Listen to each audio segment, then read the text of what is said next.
साथियों, भूमि पाठशाला के इस अंक में आपका स्वागत है।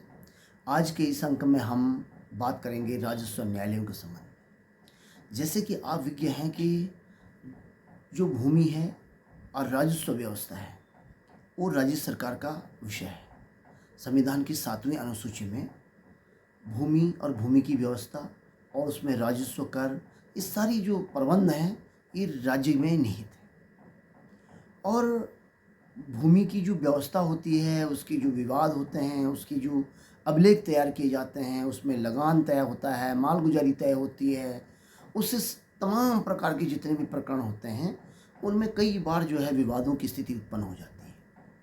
और जब उसके से जुड़े हुए विवाद उत्पन्न होते हैं तो उनका निस्तारण करने की जो शक्तियाँ हैं वो उत्तर प्रदेश जमींदारी विनाश अधिनियम 1950 की धारा 331 और 331 क के अंतर्गत, और साथ में उत्तर प्रदेश भू राजस्व अधिनियम 1901 की धारा 4 के सबसेक्शन 8 में राजस्व न्यायालयों को प्रदान की गई है। राजस्व न्यायालय क्या है, इसको हम समझ लेते हैं। जैसे कि मैंने कहा कि राजस्व संबंधी कार्यों को करते समय चाहे वो कार्य अभिलेख संक्रिया के हों, चाहे वो लगान निर्धारण के हों, मालगुजारी निर्धारण के हों, भूमि की व्यवस्थाओं को और उसके प्रशासकीय कार्यों को करते समय आने वाली कठिनाइयों के संबंध में हों, जो विभिन्न प्रकार के प्रकरण उठते हैं उनके निस्तारण के लिए राजस्व न्यायालय कार्य करते हैं। और राजस्व न्यायालयों को लोकल लॉज के अंतर्गत, यानी कि सिविल न्यायालयों से भिन्न, इन मामलों में विशेष अधिकार, विशेष उपबंध के तहत शक्तियां प्रदान की गई हैं।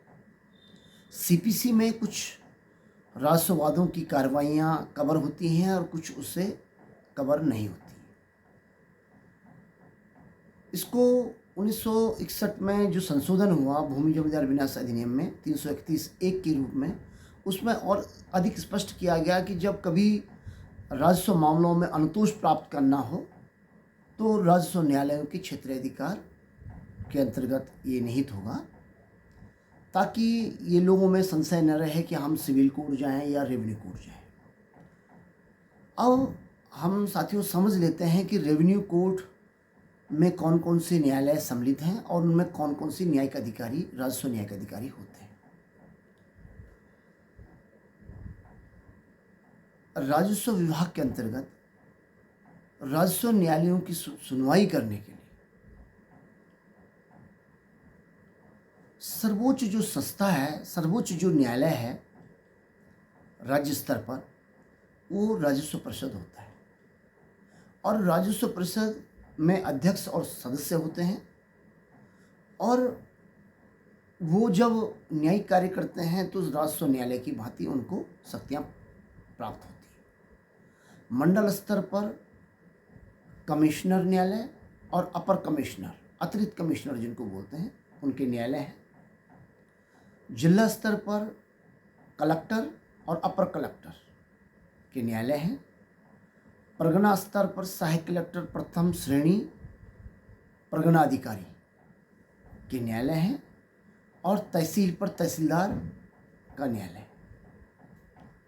यहाँ पर यह भी बहुत उल्लेखनीय है कि जब बंदोबस्त प्रक्रिया चल रही होती है तो उसके कार्यों को संपादित करने के लिए भी बंदोबस्त अधिकारी और सहायक बंदोबस्त अधिकारी वो न्यायालय के रूप में कार्य करते हैं।